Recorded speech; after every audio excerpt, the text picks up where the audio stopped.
Obviously, this one being the Money in the Bank prediction live stream. My name's Jose Ramos Jr. Welcome back to another edition of the J Area Wrestling Show where we talk about pro wrestling. And obviously, big weekend ahead of us. We have Money in the Bank this upcoming Saturday, along with Worlds Collide, a joint production between NXT, WWE, and the newly acquired wrestling promotion AAA, obviously found in Mexico.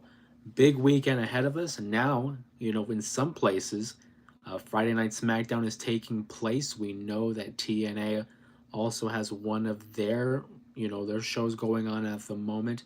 But we're here on a live stream talking about Money in the Bank. And if you guys are joining us here on the live, make sure you guys sound off in the chat, sound off in the comments, and let me know some of your predictions for the show. Whether it's Money in the Bank or it's Worlds Collide, make sure you guys go ahead and let us know down there in the chat. I see Kent in the chat already, says howdy y'all from New Mexico. What's going on, Kent? Appreciate you for stopping by and talking pro wrestling with us. But let's talk about Money in the Bank. 4 matches on the card as of this live stream. Kind of low for a premium live event. I see Luchadora also in the chat. What's going on? Appreciate you stopping by. We're talking Money in the Bank. Want to hear from you guys, though, because these premium live events, I've always said I think the sweet spot is 7 matches. Growing up in the Ruthless Aggression era, the early 2000s, 7 matches was the key, I thought, because you had your opportunity to have the main event. You had your world titles, you had your mid card, you had your undercard. These premium live events, being that they're only 4 to 5, 4 to 5 matches a card, it really leaves a lot to be desired for my liking. I miss the days where you had a world championship, upper card, mid card, lower card. If this was a Royal Rumble, I get it. You have your 2 Rumble matches that take up about 2 hours of the show minimum. But now we're looking at 4 matches off of a Money in the Bank card. 2 ladder matches, a tag team match, and then the Intercontinental Championship for the women. That will be defended as well. I see Kent in the chat here says 5 to 7 used to be the normal, and that's what it should be. I think that's a really safe number. I look at AEW, who run near 8 to 10 matches. I think again 8 pushing 10 is a lot depending on your preference. 7 I think is that sweet spot, but that's just me. Let's talk about the first Money in the Bank ladder match here. The women, the field in question here, I think has a potential to be better than the men's Money in the Bank ladder match. You look at the women's Money in the Bank match. You have a former winner in Alexa Bliss, who made her return earlier this year at the Royal Rumble, took a hiatus, and then made a return following WrestleMania. She's looking to have her eyes on the prize, trying to reclaim some of that championship gold that we haven't seen Alexa Bliss in possession of in years at this point. In contrast, you have someone new, someone young, the prodigy, Roxanne Perez, recently called up from NXT and is now a part of the Raw roster. She's trying to make a name for herself and prove to everybody down in NXT that she is the prodigy of NXT, but is the future of the WWE. You talk about the future, it's hard not talking about the present. And you look at Rhea Ripley, who is the biggest star, arguably, in the division and in the company as a whole. Rhea Ripley has been on another level since her days in the Judgment Day. But then you talk about some of the biggest wrestlers in the world. How about some of the biggest wrestlers in the world that are also new to the game? And I'm talking about Julia. Recently had won the NXT Women's Championship, had to lose that championship to Stephanie Vaquer, and now she's here on the main roster trying to metaphorically and literally climb the ladder to success. Someone that hasn't been a champion in quite some time and kind of has a new edge to their persona is Naomi, who I've been a real fan of her work as of late. She's trying to get on track and win a championship that both Jade and Bianca right now aren't really in line for. And I talked about Julia. I gotta mention Stephanie Vaquer, who is la mera mera. I mean, this girl, la primera, really. And being that she is this fresh into her run with the WWE and has proven to be the talent of her quality, is a dark horse. Stephanie Vaquer also 3 matches in 24 hours. She's going to have this matchup here on SmackDown. We know it's a 3-on-3 6 women's tag matchup. Then she has the tag matchup at Worlds Collide, then the ladder match on Saturday evening. A workhorse at its finest. A lot to go with this matchup here. I'm going to look at the chat real quick. Kent says, it ain't like it was way back in the day where it was 4 matches because each match was an hour to hour for each match. It's nowadays it's because of the entrances, and then you add the advertisements, the in between. It's gotten to the point where TKO really is taking over because there's just an abundance, an egregious amount of advertisements being placed. And I know it's a business. We all know it's a business. You got to pay the bills somehow. But sometimes it's just getting egregious. I saw the reports that apparently tables are going to have the Slim Jim logo on them, and I cannot get over that. It's one thing to have the mat, to have the Slim Jim logo and have all these advertisements. That's fine. That doesn't bother me as much because of the UFC, because of boxing. We're not foreign to the idea of having a mat decorated in advertisements. But once you start placing it on, the furniture, like a table, what's next? A ladder, the chair? I don't know if I'm ready for that. That just seems like an oversaturation of advertisements for my personal liking. I also see I want Liv to win the women's match. Well, I mean, Liv isn't going to be in the ladder match. She lost her qualifier. That would be the one where Stephanie Vaquer had won. I think Liv Morgan certainly will be down the road in line for a championship opportunity, but because she had it for such a long time in 2024, I think it's going to be a little bit of a wait to see her back in the run. So Robert says, "Holy crap! Did you see Rhea take that DDT from Roxanne? Rhea takes the bumps every time, and they look like she is hurt every time." I mean, it's a great selling. I will say, being here on the West Coast, SmackDown's not on yet. SmackDown doesn't start for me for another hour?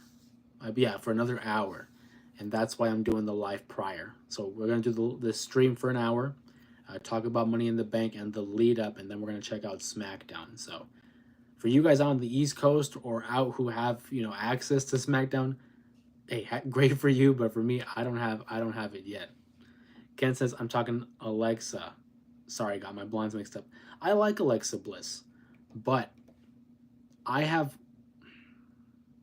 feel there's only one answer for this matchup. You can make an argument for every woman in this matchup. If I'm the WWE, and if I'm me,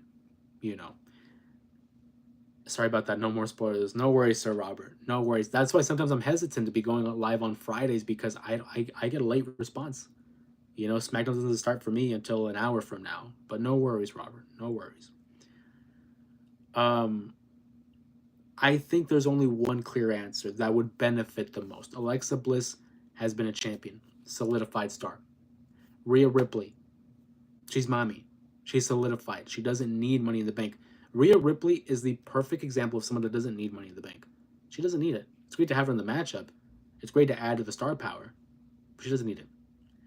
Julia, Roxanne, Stephanie, they're all just getting there. They have a chance here to develop a little bit of momentum, garner a little bit of heat or praise from the audience. I do think of the three, Roxanne Perez could be the one to win. Has a lot of upside, has a lot of potential, and quite frankly, is the youngest one in the matchup here at 23 years old, I believe. She has so much ahead of her and yet has accomplished so much. Roxanne Perez is my second pick, but I'm going to predict Naomi. I think Naomi should win this matchup. I think it would go great with her character. The change into being a heel certainly adds a little bit of heat to her momentum.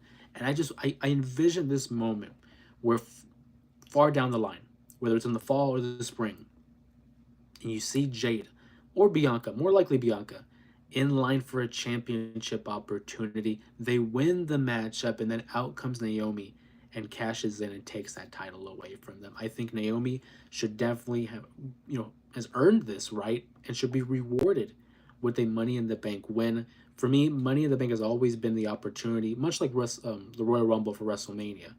It should be an opportunity to award those people who have worked for it, have earned it, and are going to get that opportunity to move up the card. People like Rhea Ripley don't need it. They don't need it. Don't get me wrong, I wouldn't be against it. Actually, no, I would be against it. Nothing about it. Rhea's the one I don't want. Because Alexa's cool, totally fine with that. Any combination of Roxanne, Julia, and Stephanie, okay with that. Naomi's my pick. I'm going on the record. Naomi for the win. But Rhea Ripley, I think, is the absolute wrong choice here. So Robert says, I think Roxanne. I think that's a great pick, Robert. That's my number 2 pick.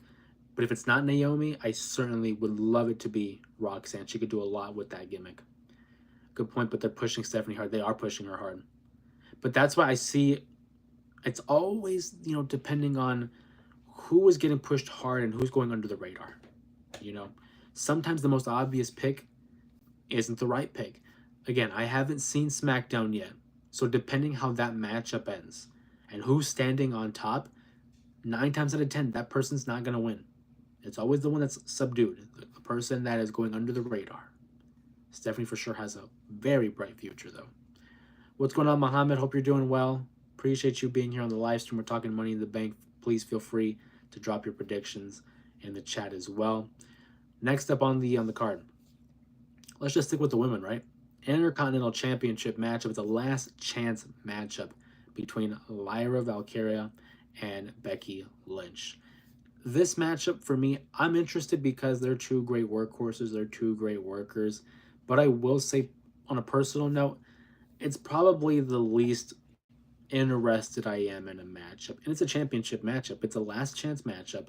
If Becky Lynch loses, she cannot challenge for that title so long as Lyra is champion. But if Lyra loses, then she has to acknowledge Becky Lynch and raise her hand, giving her that moment of being the better woman, essentially, which I kind of like. I like the fact that it's kind of a throwback to those older type of stipulations back in the day where it felt like it was high stakes all for pride, with that being said, we had the matchup at Backlash between Becky and Lyra Valkyria. Obviously, Lyra goes over, gets the victory, successfully retains her title.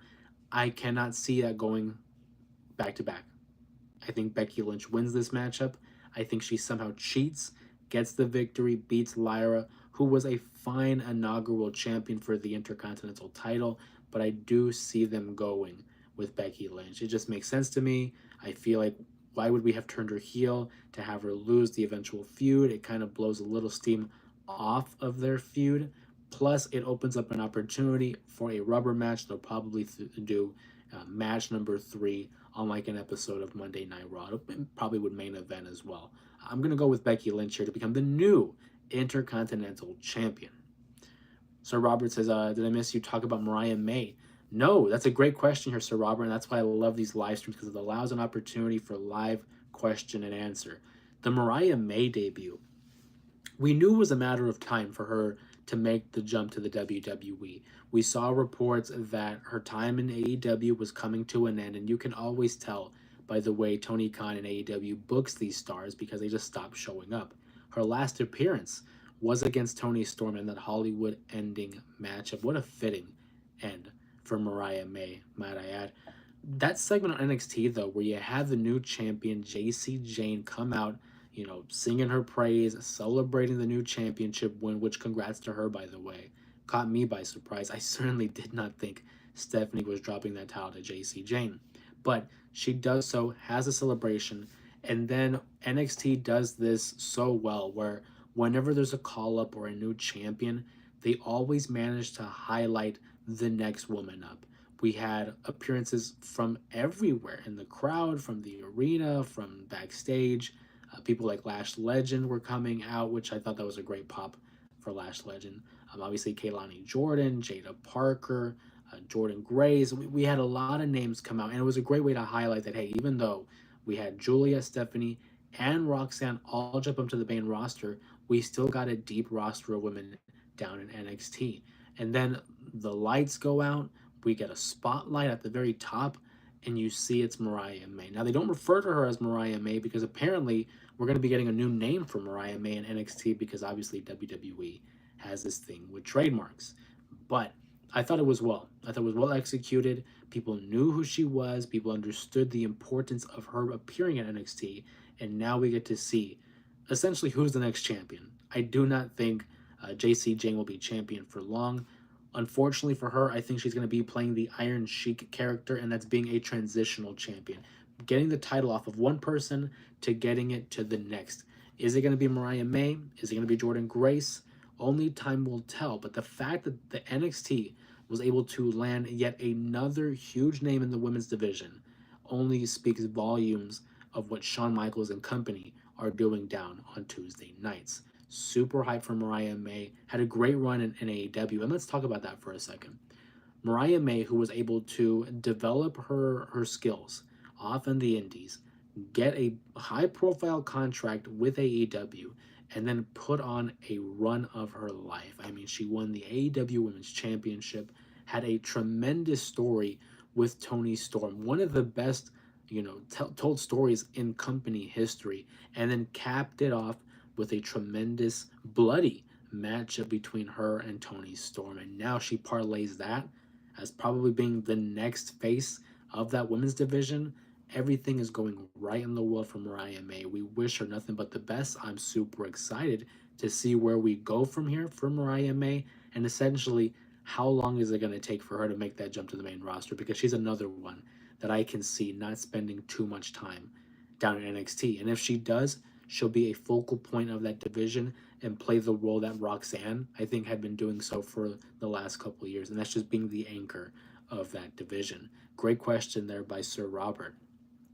Kent says, my SmackDown starts at 9, and I sleep through all events but Raw this week.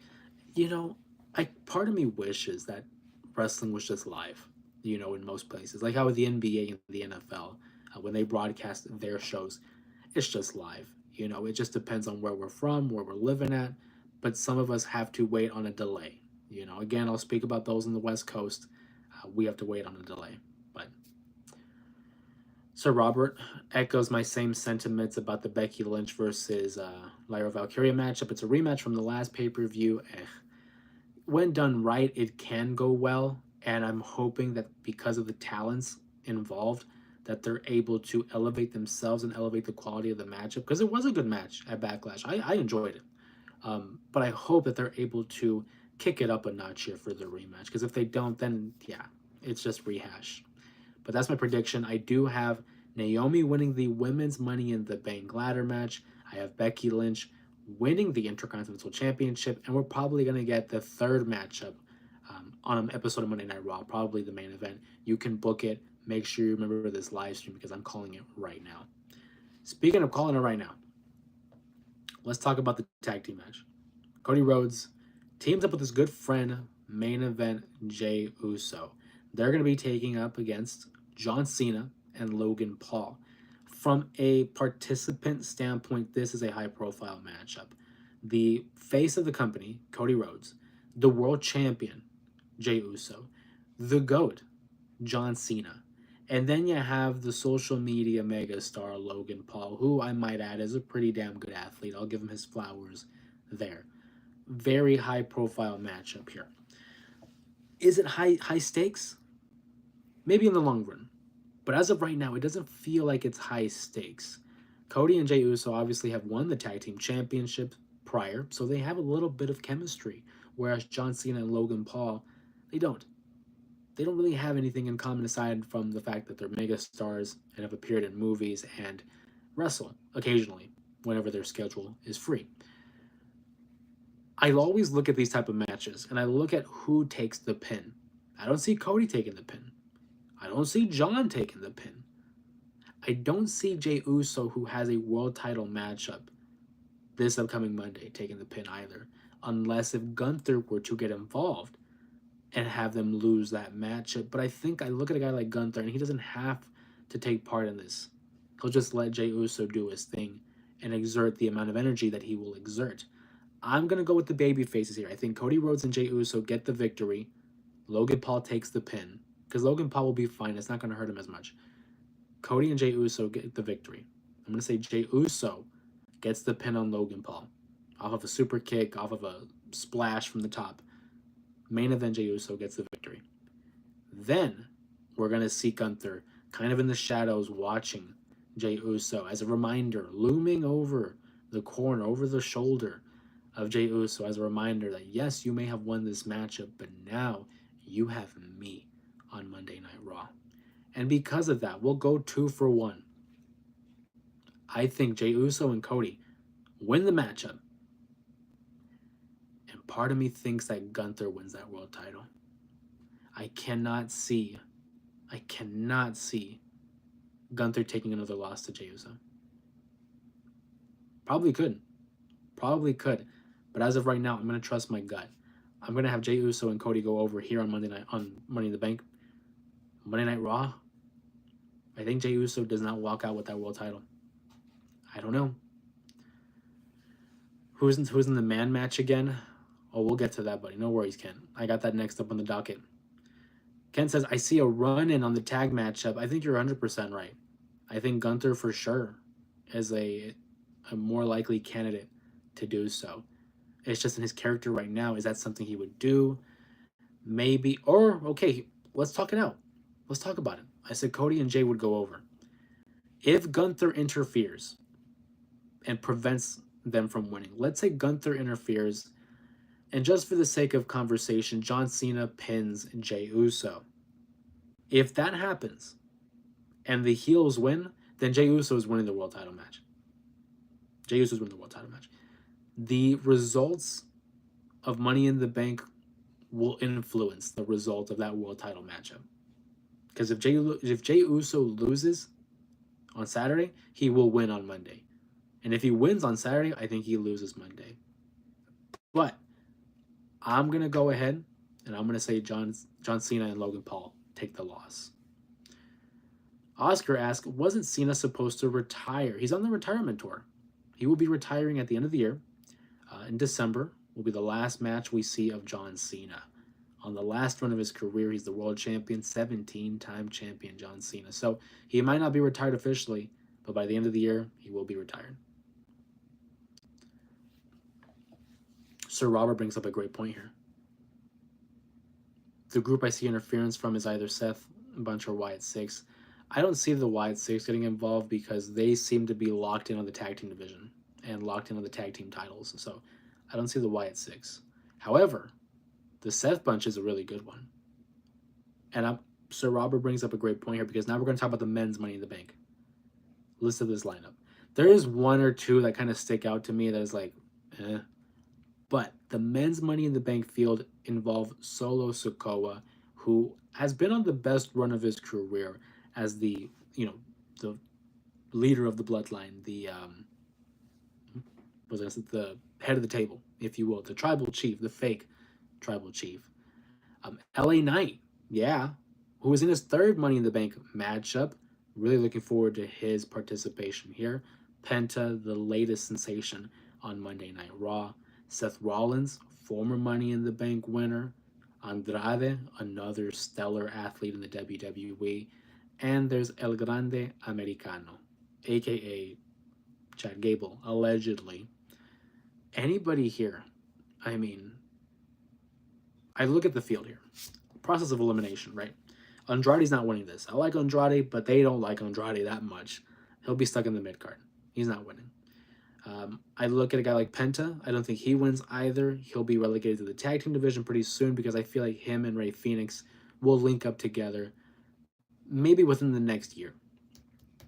So that leaves me with Solo Sikoa, LA Knight, Seth Rollins, and El Grande Americano. I think the payoff for El Grande Americano is having a list of luchadors, come out, unmask him, and beat him. So I don't think he wins the matchup. Seth Rollins, I think, is a really good choice here. I like Sir Robert's prediction here. It says that Seth wins Money in the Bank and beats Jey Uso. That makes perfect sense to me. I always talk about when I do these predictions, it's all about logic, what makes sense in terms of the booking, and in terms of what we're seeing on television. I think the Seth Rollins pick is fantastic. I think that is the answer. I think Seth Rollins wins this match. Solo Sikoa winning would be okay, but I think, again, they're going to have something in line with him with Jacob Fatu. To me, this lands on two people, LA Knight and Seth Rollins. I think LA Knight is the people's choice. I think Seth Rollins, though, the company choice. Heading into this prediction live stream, I was ready to tell you LA Knight would win. But it just makes too much sense to have Seth Rollins be backed by Paul Heyman, having Braun Breaker, having Bronson Reed, and not win this matchup, and introduce himself against Jey Uso. I think Seth Rollins wins the matchup. He doesn't need it. He's a star on his own. but this current iteration of the character I think would really benefit from it and kind of harken back to the days of the Architect, that 2015 run where he cashed in at WrestleMania 31. I think Seth Rollins goes over. Doesn't need it. Doesn't need it. But I think it makes it interesting in terms of the grand scheme of the story that they're telling. So a quick rundown here for the women's Money in the Bank ladder match. I have Naomi winning. For the tag team matchup, I have Cody and Jey Uso taking the victory. I have Becky Lynch, new Intercontinental Champion, being crowned, and then Seth Rollins wins his second Money in the Bank ladder match, which is also an interesting point because CM Punk, his heated rival, was the only guy to do it, and if Seth Rollins does it, he's the second guy to win Money in the Bank.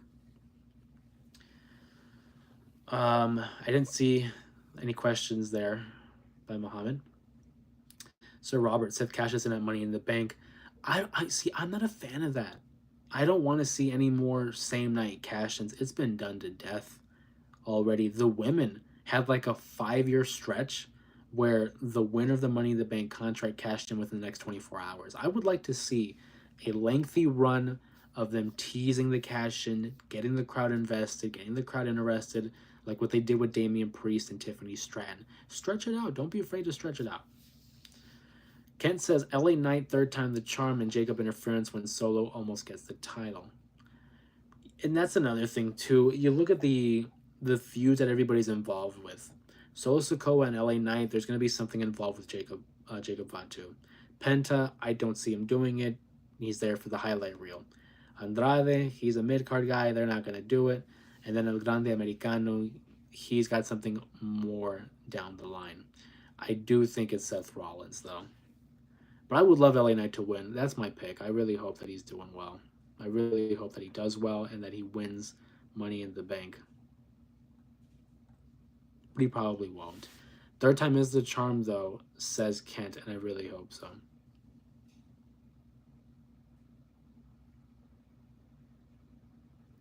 My question is above. I don't see any questions, Muhammad.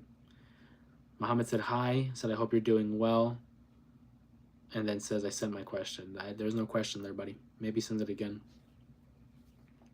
But Money in the Bank, I mean, it's one of my favorite matches of the year. You guys already know I'm a big ladder match fan, all the way back to the TLC ladder matches, the regular ladder matches. The Money in the Bank concept, I think, is really cool, giving people an opportunity to win a championship opportunity and have that chance to cash in whenever and against whoever they want. I love that feature. If he wins, see him cashing at Survivor Series. Yeah, that's fine. But still, like, I would like to see a little bit of a length. I don't want to see him cash in a month. Plus with Drew McIntyre won last year, and he cashed in the same night, and he lost. I don't want to see same night cash in. I want to see these guys and girls really hold onto that briefcase and tease it. Struggle with that internal feelings of, hey, should I cash in now? Hey, is now the time? Oh, hey, I'm going to cash in. No, I'm not. Like, I want to see that. It adds to the theater of winning the title. Look at Tiffany Stratton, who had teased so many times that she was going to go for that championship. So when she finally did, the crowd popped, and it was like, wow, finally, we're going to see a cash-in after being teased for so long. This is my 2 cents. Wouldn't it be funny if LA cashes in on John? It would be funny, though, right? I think LA Knight beating John Cena would be something that none of us would be predicting, except for Kent, because he's the one that introduced it. But I do think LA Knight... here's the thing, though. Where's Money in the Bank? Correct me if I'm wrong. Is it not in LA? Los Angeles. LA Knight. I said Seth would win, but LA Knight is my personal favorite. I want him to win the matchup. Having him win in Los Angeles, that would be one way to cap off a fantastic run for LA Knight these last couple of years. Money in the Bank should set up Cena's opponent at SummerSlam, so it has to be Punk. How does Punk get involved in Money in the Bank? He doesn't. He doesn't get involved. That's the problem, though, because Cody Rhodes and Jey Uso versus John Cena and Logan Paul. There's the only way, the one piece that would tie it together, I think, is Seth Rollins. Because Seth Rollins, let's say, I don't know if they've announced the main event. But let's say that the tag team match is the main event.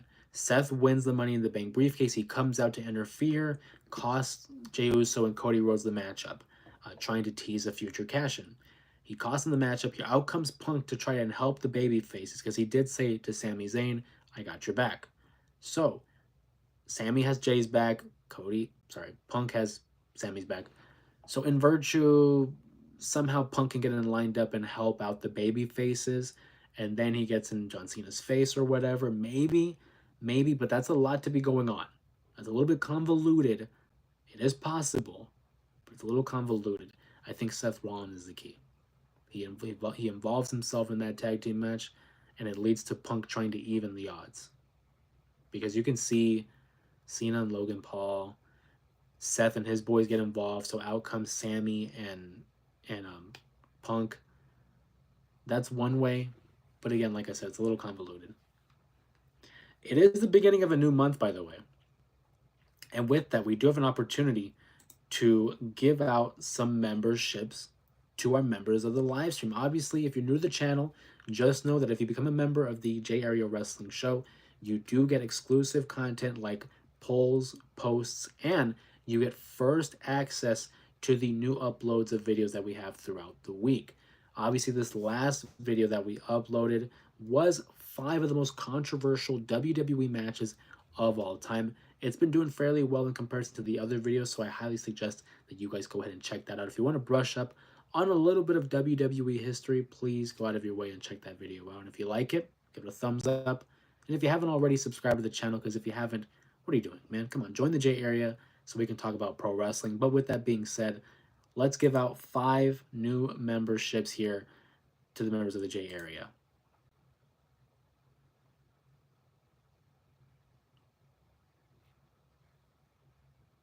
And look at that, Sir Robert.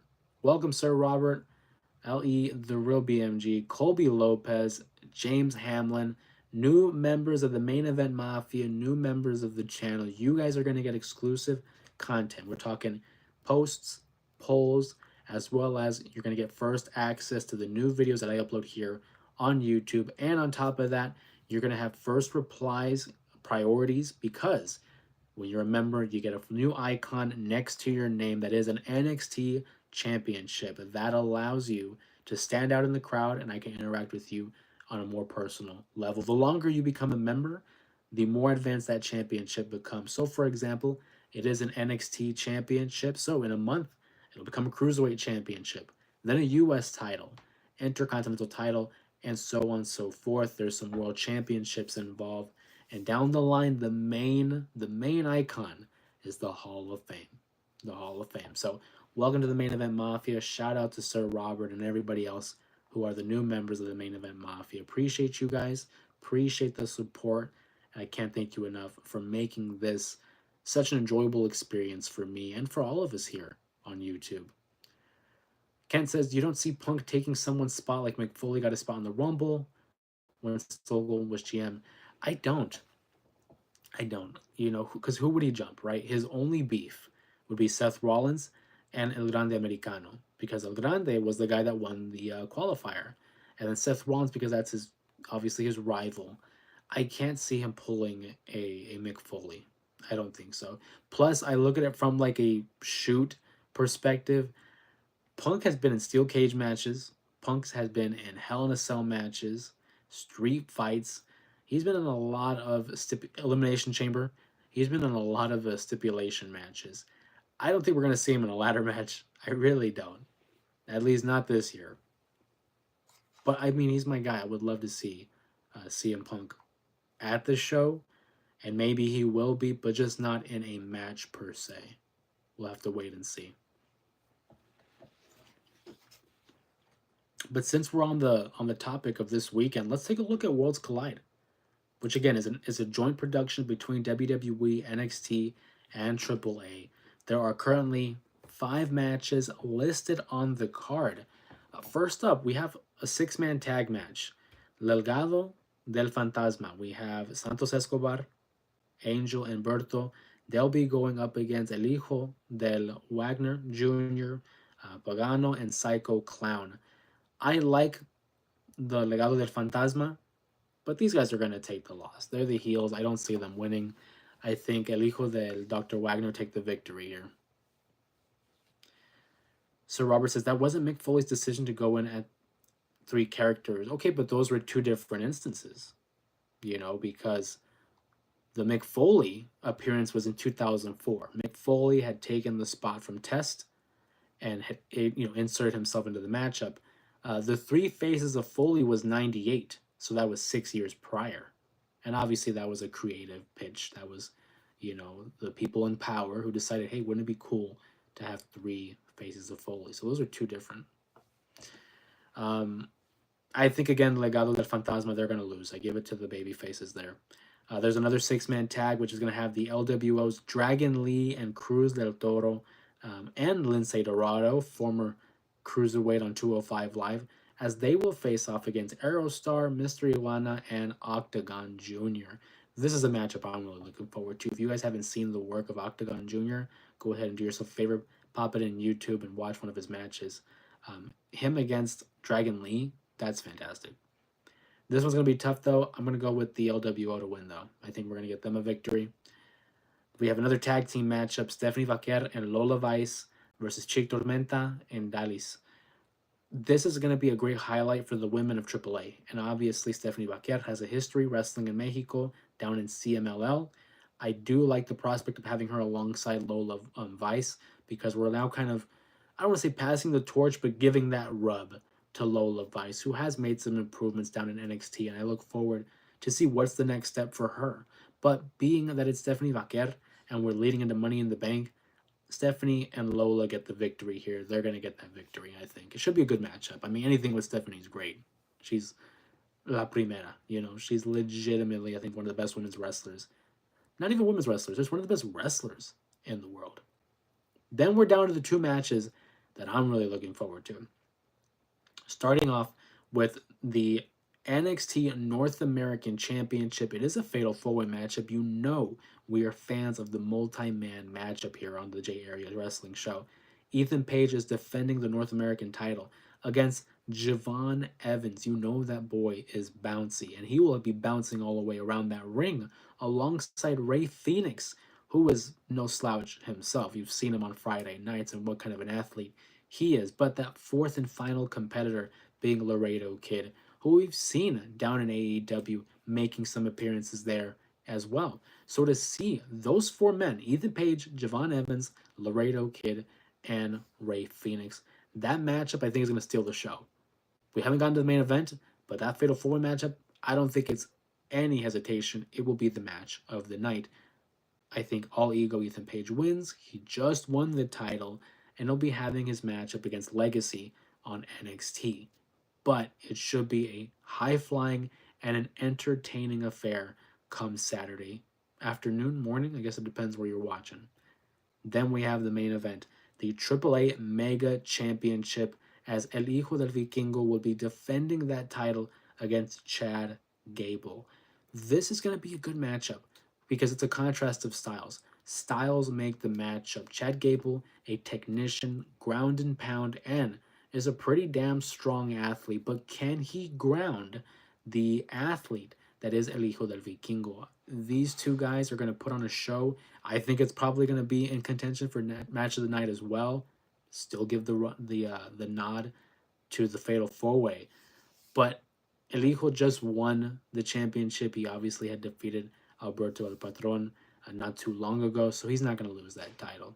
I think it would be great for the character of Chad Gable to win the AAA World Championship, but it's just not going to happen. It's going to be Vikingo. He's going to win the matchup, and what I'm hoping is a highly entertaining matchup. But that's the card. We have 2 shows going on Saturday. The WWE is going all out for the weekend. And then after that, we will be having, I believe, Night of Champions, if I'm not mistaken, is the next matchup, the next PLE for the WWE. Night of Champions, which will be taking place, obviously, in Saudi Arabia. It's going to be at the end of the month, June 28th. You guys already know we're going to be doing a live stream in regards to that prediction video as well. And since we're on the topic of live streams, We will have a live stream following Money in the Bank. So once Money in the Bank ends, in about a half hour after the show, we'll be going live and providing our live reactions and just talking about what happened at Money in the Bank, who are the new contract holders, did anybody cash in those contracts, and what was the main event, which I'm assuming will be John Cena and Logan Paul versus Jay and Cody. What happened there as well. So join us 30 minutes after the show goes off the air. Let's see. You just made me realize Gable and Stephanie both wrestling twice. Granted, Stephanie ain't hiding it. Dude, workhorses, man. Stephanie Vaquer is wrestling. She's going to be wrestling 3 times in 24 hours. And if I'm not wrong, is El Grande Americano appearing on SmackDown tonight? Because it's the show before Money in the Bank. Last time I heard, I think there was a possibility of a 6-man tag. And if that's the case, then both of them are going to be wrestling 3 times in 24 hours. Absolute workhorses, man. Sir Robert says, because half of a pay-per-view event now, they put in so much time between matches with recaps and ads. It's annoying. You know, I try to look past it and look at the positives. You guys already know. You guys have been long-term watchers of the streams and of the the product that we put on here on YouTube. So you know I try to stay a little bit positive, but Jesus, these advertisements are really getting out of hand. Sometimes it's good to have a break. I've been saying for AEW they have nonstop action, which is fine, but sometimes just give me a little bit of a break. Give me a sec to catch my breath. Let me catch a breather. The WWE does that too much. I mean, sometimes their entrances are running for like 10 minutes. And if it's a certain superstar like a Cody, granted, no problem. But it's like, yeah, there's sometimes there's just too much of a break in between these matches. But we will be going live 30 minutes following the event. Make sure you guys watch Money in the Bank and Worlds Collide, and then come back here on YouTube where we'll share our live reactions. I want to give a quick shout out to our members here of the J area. You guys are great. You guys are awesome. These last couple weeks, I have been uploading one video a week, and I've been really tracking down on the live stream, saying the live streams are going to be a continuation of our live reactions for the current product, and the videos, the long form videos, will be more targeted towards the overall history of the business. Obviously, this last video was the 5 most controversial wrestling matches in WWE history. If you haven't checked that out, please go out of your way and do so. I'd love to hear your feedback about that video. And that encompasses a lot. I mean, that matches take place from the 80s to the 90s to present day. And because of that video, as of this live stream, before I went live and pushed the red button and said, let's go live, last time I checked, we were about 20 subs away from 3,000. The goal was to hit 3,000, and we are literally about 20 subs away. And it's like, again, just to think where we were a year ago and the growth that we have made together, it's astronomical. It's breathtaking. I can't really put it into words to think, man, we're really this close to being 3K. I've had this balloon in the corner here that says 2K because I've gotten that when we got to 2,000 subs. And pretty soon, I think by the end of the month, who knows, maybe within the next week or two, we will be at 3,000 subs. My hope is to get to 5 by the end of the year. I said 4, but 5 would be fantastic by the end of the year. Getting to 3 is just is tremendous. And it always, it surprises me to know that there are people out there who have like-minded opinions or maybe different opinions, and then they join us here on the live stream talking about pro wrestling. This community, this live stream, this J area is what it is because of the people that continue to tune in for these live streams. Shout out to Colby here. I see you in the chat using the Roman Reigns emoji. Again, if you become a member of the channel, you do get access to exclusive emojis for the live stream as well. And that's what it's always been about, is making this an enjoyable experience, because in the last couple years, the internet wrestling community, there is a sense of toxicity and I think bias that we've seen. And I will say, since opening up these live streams and having people come in and voice their opinions, we haven't had that. We've had a pleasant experience. We've had a lot of positive vibes, a lot of positive fans out there in the live streams who are able to voice their opinions without any type of critical criticism from our peers. We've welcomed new fans, old fans, relapse fans, and just fans in general to come and join in on the conversation. And I got to give it to you guys. I got to give you guys a round of applause, because you guys have been very welcoming in a certainly in an age where it is easy to be rude and just quite frankly just an ass to people. But you guys have made this such a positive experience for so many people. Men, women, children of all ages have come to this live stream for an opportunity to talk about pro wrestling, to learn from one another, and to just voice their support. So I just want to take the time and thank you guys again. We're on the road to 3,000, and then once we get there, we're on the road to 4. Here's to another year, and another year filled with success and happiness, because as a pro wrestling fan, I'm not the happiest I've been in a long time. So I appreciate you guys. But we're gonna open it up here to the members of the chat. Any questions, comments, please feel free to drop them below in the chat. We'll get to every single one of them. And if you're a member, we'll get to you first with respect. But please do so, because we're going to be live for another 13 minutes here, and then we'll close up at about 8 o'clock, the top of the hour. Shout out to those here.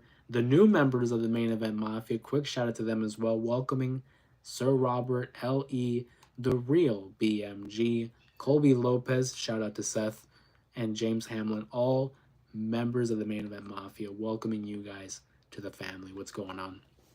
Now that I've got my spiel out, now that I've got my little promo out of the way, I open it up to you guys to talk about what you guys want to talk about for these last 13 minutes. Anybody see AEW? Because AEW had a hell of a day on Wednesday. 4 hours? Wow, I just finished watching this show last night because they had back-to-back 2-hour programs of Dynamite and Collision.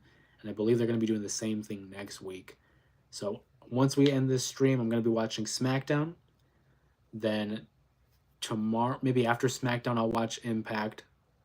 And then I'll be watching Against All Odds probably Saturday morning. A lot to keep up with, but you know, that's the burden I'm willing to bear. Is I'll watch all the products.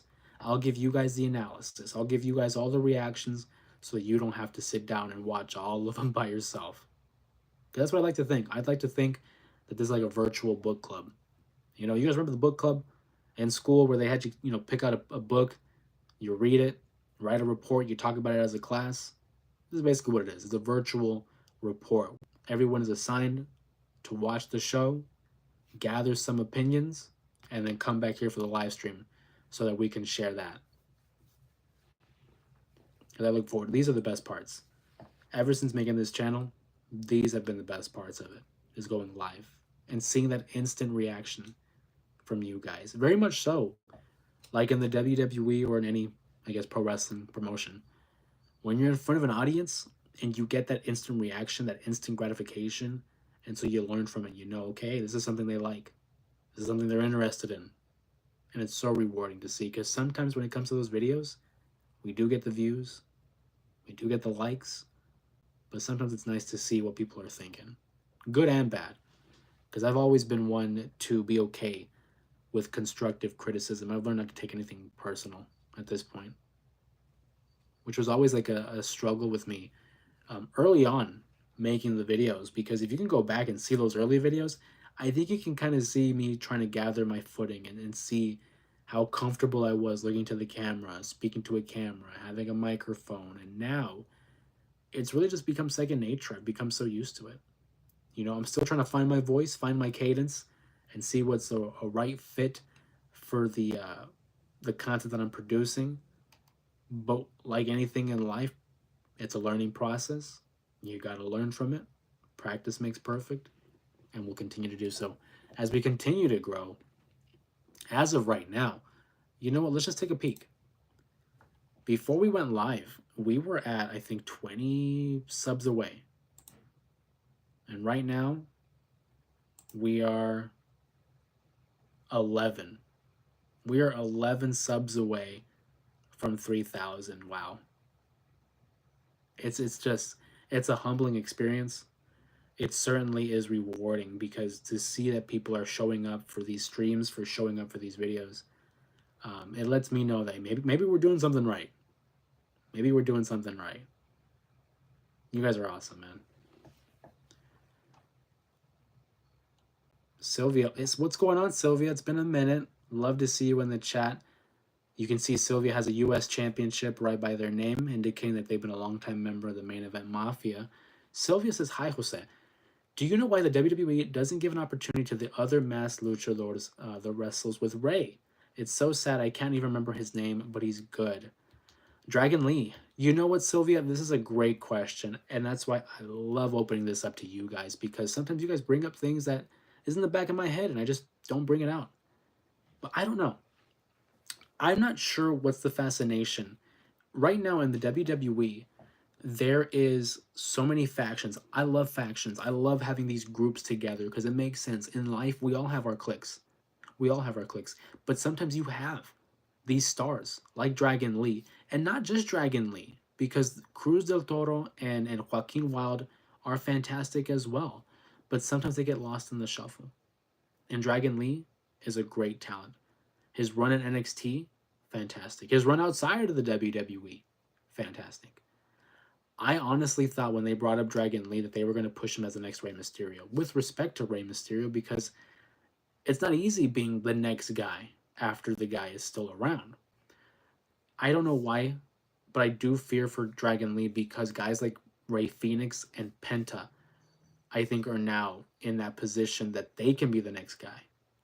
I would love to see a world where Dragon Lee breaks away from the group and becomes a single star and shows people his talents. But because right now, the WWE has so many factions, they're into this click era. And I don't think we're going to see that many opportunities. I think the best thing we got for him, first of all, this is the ironic thing. The biggest star involving, lucha libre right now isn't really a luchador, and that's El Grande Americano, because he's had matches against Penta, against Phoenix, Dragon Lee. But I do think that the end game, the payoff, is that all these masked wrestlers are going to come together and they're going to unmask El Grande Americano. It's just a matter of who's going to do it. I think it's going to be Ray, because whenever he comes back from injury, he'll probably go after Americano. But I'm with you, Sylvia. You're not the only one. You're not the only one. Sir Robert says AEW's awful. They have some talent. Booking is horrible. If you want to watch Circus, their booking is questionable. Because sometimes it's good, sometimes it's great, but a lot of times it's kind of messy. AEW, if you want in-ring talent, I think that's very much where they're going for. They're going for the match quality. They're chasing the star rating. They're not chasing, the ratings of the show or just overall expanding to a mainstream audience. The WWE is a mainstream company because they're trying to attract the casual viewer. Whereas AEW, they're very much targeted towards like the diehard pro wrestling fans, and that limits them, you know. But it's okay. It's a guilty pleasure of mine. I still watch it. Ken says, "Hate to leave great conversation, but just got a phone call that I have to go handle. Handle your business, Kent. Handle your business." Ria's the real one. Yes, Dragon Lee. I knew you'd know who I was talking about. I also second Sylvia's comment 100%. You are a younger dude. My favorite as a kid was me. Oh my god, yeah. I may be young, but like my grandpa, he was dude. It's a generation thing. My dad watched wrestling. My grandpa watched wrestling. I grew up watching Mil Máscaras, Blue Demon, or Blue Demon, El Santo. Like those were my guys growing up. We would watch the matches. We would watch the movies. So like for us growing up as kids, that was like our holy trinity of masked wrestlers was El Santo, Mil Máscaras, and Blue Demon. Those guys paved the way. And a guy like El Santo who transcended lucha libre and was a movie star. Like this guy was a superhero in Mexico. So absolutely, your favorite is Mil Máscaras. I love it. I love it because we don't really get to talk about a lot about, pre WWE wrestling or lucha libre for that match for that as well. That's awesome. And that warms my heart because it brings me back to my childhood, growing up and going over to my grandpa's house and him showing us these old black and white matches or movies that involve those masked wrestlers. And that's why I'm super invested in Worlds Collide, because it is a tribute to Lucha Libre, which has again has been a big part of our upbringing, San Fran 5 and myself. We grew up on Lucha Libre. Although we weren't there to watch these greats, battle it out. Um, we got to see guys like Rey Mysterio and Eddie Guerrero, who definitely had influence from those guys. I bought a Mil Máscaras mask. That's awesome. That's fire. Oh, that's cool. I would love to see that. I am thinking about buying more masks. I don't have a Rey Mysterio mask, but I mean, collecting some Lucha Libre masks would be pretty fire. I won't lie. And I just love what it stands for. The pride, the heritage, the honor that is bestowed, the responsibility that is bestowed upon those who wear the mask in lucha libre, and how it's not just a piece of cloth, but it means so much more. So that when a masked wrestler is unmasked, it is seen as such a sign of disrespect, or seen as, letting down your culture. And I feel like that's something that they should definitely highlight when it comes to this El Grande Americano payoff, because there's some of those fans. I know some in my household who are actually offended by this character. And I talked about it before. I don't really get offended all that much. However, isn't that not the point with El Grande Americano? He's supposed to offend you. You're supposed to hate this guy. But it just proves that, hey, they're doing their job here by getting under the skin of a lot of the fans. And I just hope that the payoff, whenever it is earned. I don't want it to be a weak finish. That's the last thing you hate to see, is a weak finish. So we'll see how it goes. He took Ray's mask off. Yeah, exactly. A sign of disrespect. Absolutely. And wasn't it also Dragon Lee? Because it was Ray, and I believe Dragon Lee had his mask removed as well. It's a sign of disrespect. There is no honor among thieves, is the saying. And right now, El Grande Americano is a thief, leeching off of the history and the culture of lucha libre. Sometimes I debate. I'm like, should I go about these videos and these live streams in character and like follow along, like, oh, I need to talk bad about El Grande Americano, or should I just keep it analytical and talk about it unbiased?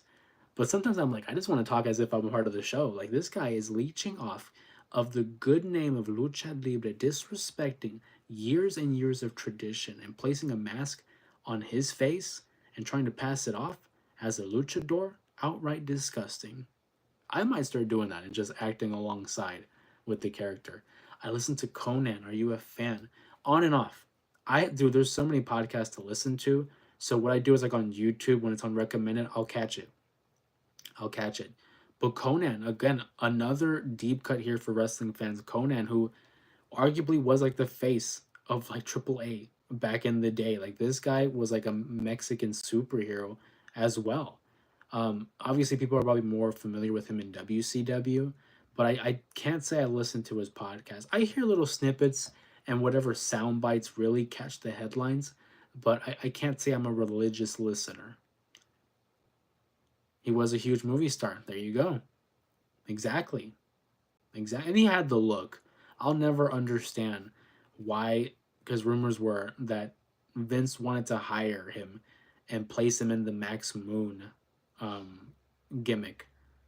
Because Conan looks like a star. He's built like a star. And you obviously could see him in WCW. He certainly had the charisma as well.